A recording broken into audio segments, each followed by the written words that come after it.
4 step backs, and have you had your hands on your head, shoulders, hips, facing straight ahead the whole time.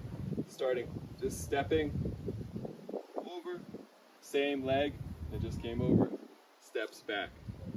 1, 2, 3, 4. As you get better at this, you can skip,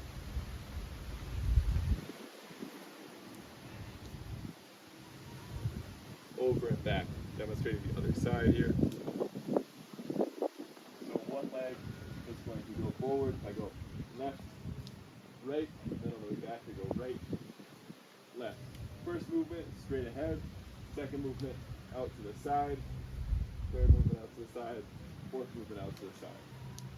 1, 2, 3, 4. 1, 2, 3, 4. With the pelvis feet, 3 legs forward.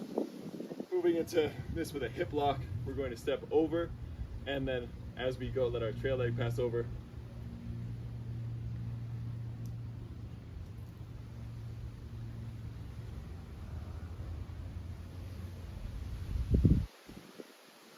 Moving into these with a hip lock, be careful, this is a little bit more intense, but it should still be really helpful in stabilizing the pelvic region.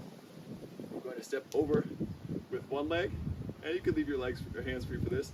And as we bring this down, we're going to land in a hip lock, meaning again, one side of the pelvis higher than the bottom side of the pelvis. So I'm going to step over and try to stick at the same time. So as one leg hits the ground, the other leg is already in its finished position. And I just hold for a moment. It'll feel like you're really fighting against gravity. That's great. That's the type of force that we're trying to resist in this exercise. Step over, go. Starting from the other side, step over, go.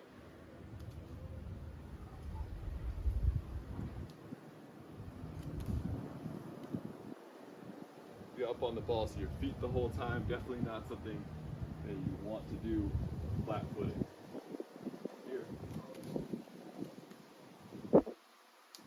Feel a lot of tension through the standing hip and the free leg obliques. Hinge chops, a great way to start talking about loading up internal rotation, making sure that the free side of my pelvis is flat against the ground or even slightly in.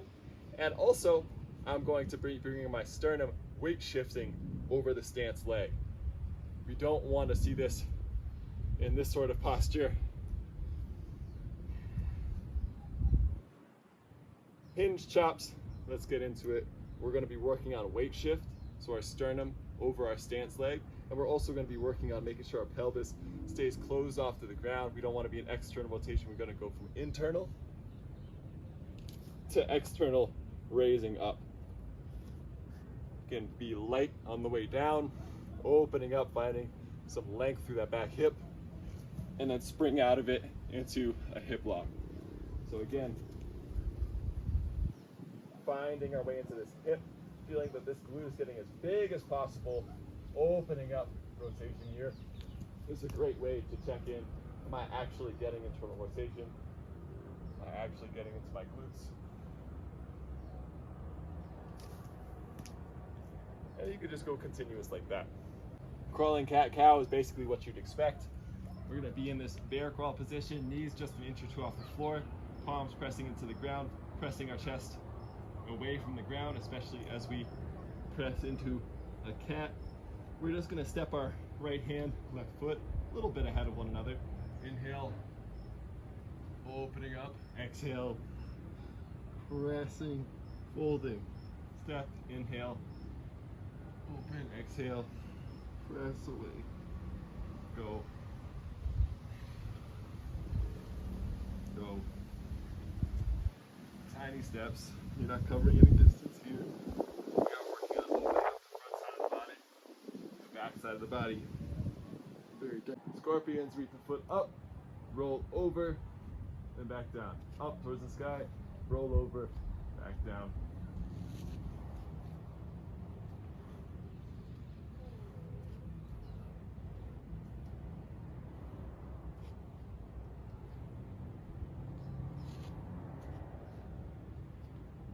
Bird dogs, making making sure that our knees are under our hips, our hands are pressing chest away from the ground, getting our spine nice and long, opening up between our shoulder blades. We don't want to be here, here, and here.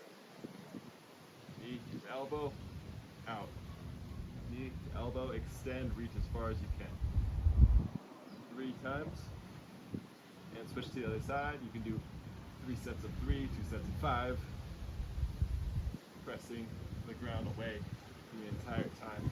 Reaching, lengthening from the heel to the fingertips. Iron cross, lift the leg. Reach out as far as you can.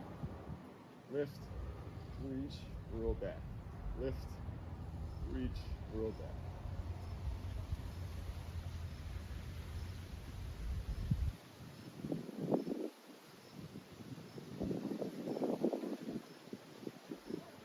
Figure 4 spine rolls.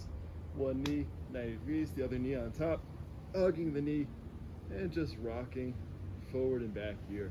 You could do a more exaggerated spine roll as well, but for now, keeping the pelvis on the ground, just getting range of motion.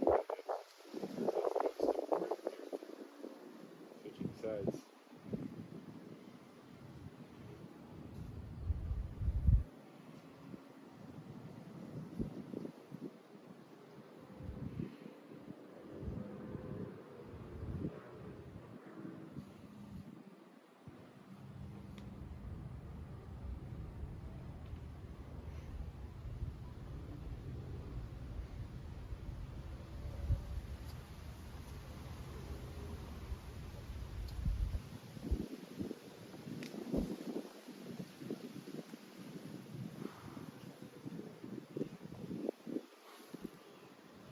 Big toe glute bridge. We're going to raise our hips up to the sky.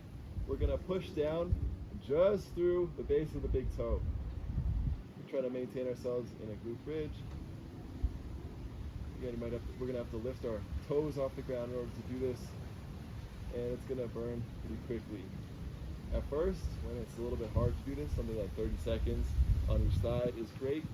As you get more comfortable with this is no longer that difficult. You could start to get some active range of motion through the hamstring and the hip by oscillating the leg into these little kicks.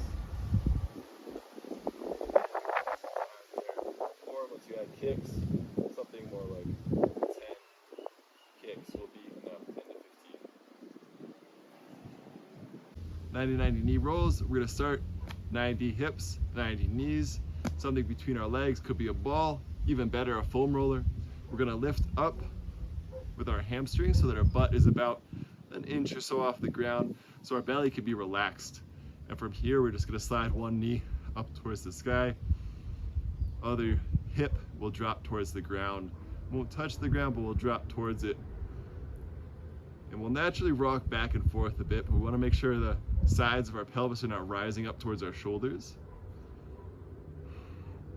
We're just moving this area, lower part of the torso, pelvis. About 20 of those is fine. And then we can go into, we don't have to keep our hips off the ground here, but we will maintain some squeeze on the ball so it doesn't drop, or the foam roller. And just lifting one foot off the wall and going into hip internal rotation, keeping your hands on your hips so you know that your hip is not rising towards your shoulder, faking internal rotation here. About 10 each side, and then switch to the other side. Making sure your pelvis stays level.